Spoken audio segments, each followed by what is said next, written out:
Hey guys, welcome back. Can you believe that Halloween is almost already here? And by Halloween, I mean October, obviously.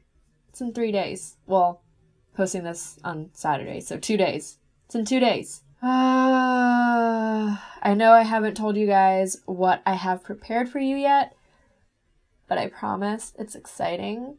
I promise it's big. There's a lot. There's a lot coming your way. Yeah. So today, in preparation for Halloween, I thought I'd show you guys how I make mouth-safe blood.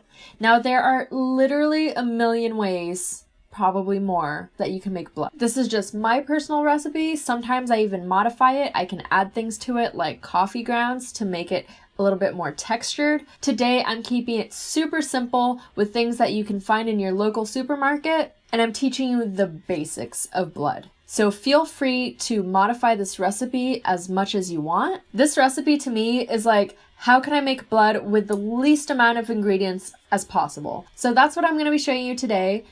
But before we start, don't forget to like and subscribe, and let's get to it. Since this is mouth-safe blood, I'm going to be using things that you'd find normally in the baking aisle of your local grocery store. The main ingredient is going to be corn syrup. Then we've got red and green food coloring and a little bit of vanilla extract. Now, I don't measure anything, I just kind of wing it. So I'm pouring the corn syrup into a little mixing bowl, just a little bit because I know I'm not going to be using tons of this blood. Then I'm going to add the red food coloring. And you want to be careful when handling food coloring if you're not wearing gloves. It can stain your skin, obviously temporarily, but just thought I'd put that out there. I'm adding a little bit of the red food coloring, and okay, I ended up adding a lot. I kind of spilled a little bit too much in there. And I'm just mixing it in with a Q-tip. And you can see here that there's too much food coloring to the amount of corn syrup that I have in there. The food coloring isn't mixing in completely with the syrup. So I'm just gonna add a little bit more syrup to the mixture.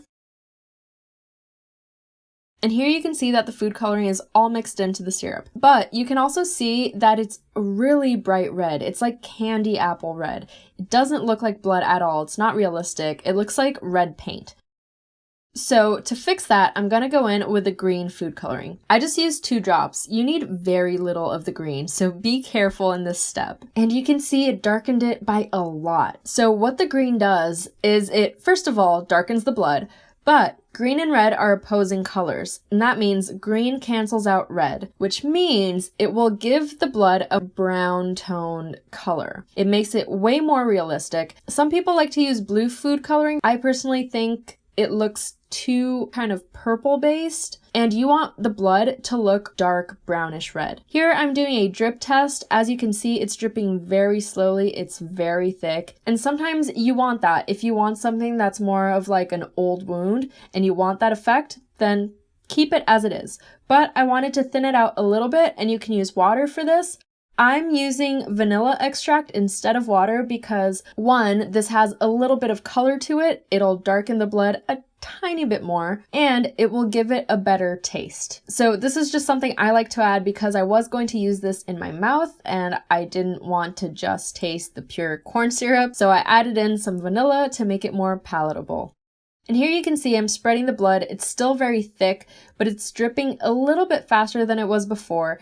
And for me, for what I'm using it for, the consistency is perfect. But feel free to thin it out even more or thicken it with some flour. And a little test that I like to do to see the color of the blood is wiping it with some paper. And if it looks like real blood on paper, then that means you've got the color right. And that's it. Now go and fulfill your bloody desires? I don't know how to sign off on this, guys. I just go play with blood. But I really hope this helps. So as I said, feel free to modify this recipe to fit your needs. I sometimes add instant coffee or coffee grounds to add texture. Some people add barbecue sauce. Some people add flour to thicken the consistency a bit. It's all up to you. The great thing I find with special effects is that it's really experimental and you can change it up to fit your personal needs. And that's it. Just have fun with it. So stay on the lookout to see some tutorials using this blood I just created. I don't want to give away too much, but there will be some bloody looks on this channel. And that's it. I will see you in 2 days. Oh yes, I will be posting on October 1st. So I will see you then. with a pretty big announcement. Thank you so much for watching, and I'll see you then. Bye!